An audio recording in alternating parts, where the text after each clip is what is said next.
Oops, sorry about that. All right, paired samples t-tests.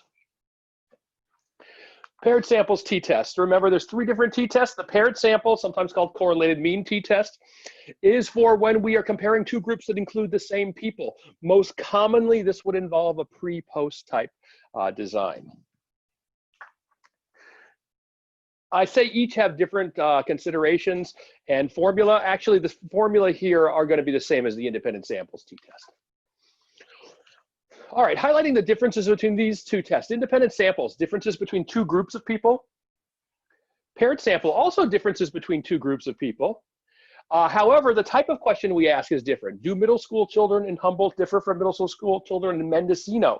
Whereas the paired samples test would ask something like, does learning improve from grade 7 to grade 8? They would follow the same people from 7 to 8. In plain English, an independent samples null hypothesis would be something like Humboldt County middle school population doesn't differ from Mendocino, whereas for a paired t-test, reading level does not change. So we're usually talking more about change. Structurally, we'll see though, everything is just about the same otherwise. Okay, as an example here, this also comes from one of my papers.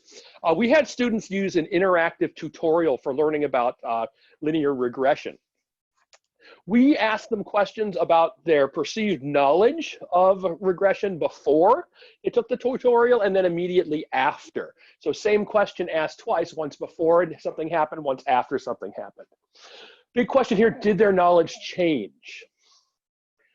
So the hypotheses, null hypothesis is knowledge doesn't change. You can see that the hypothesis formally is written out just as it was before, mu1 minus mu2 is equal to 0.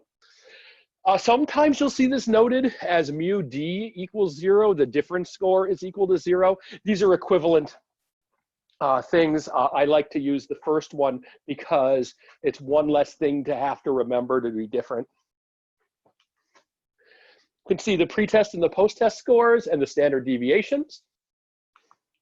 In terms of the calculations, the null hypothesis, again, we've got that there. We again need to calculate a pooled standard deviation as we did before.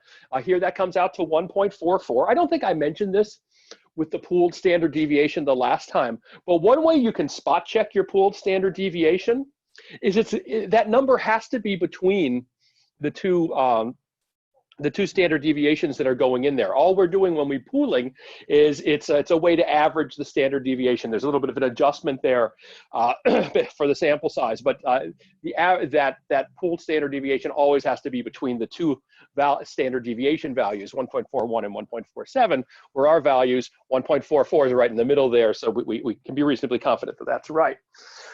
The standard errors calculated as before, and again as before, they should be the same.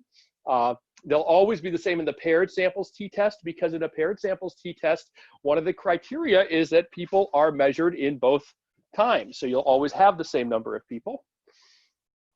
Standard error of the difference between the means. One thing that differs here is we have an actual correlation. And what that correlation reflects is how well pretest scores correlated with post-test scores. The value here was 0.693. So that gets pulled in there. And what that ends up doing is making the standard error of the differences a bit smaller. And there's some real advantages to that. See, I calculated my 95% confidence interval as before. It goes from negative 1.91 to negative 0.23. Don't worry so much about the positive and negative values. That's just how we set this up. Because knowledge improved, somewhat counterintuitively, this gives us a negative value. Why it gives us a negative value is because we're taking x1 minus x2. We could have flipped that around and taken x2 minus x1 and gotten it differently. The value in the null hypothesis falls well outside of that confidence interval, so we're confident that we can reject the null hypothesis.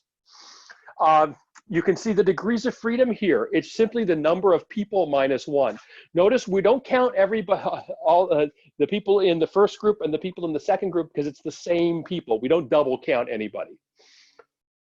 Then finally, if we wanted a t-value, you see how we can get that there using the exact same approach. It's negative 9.2.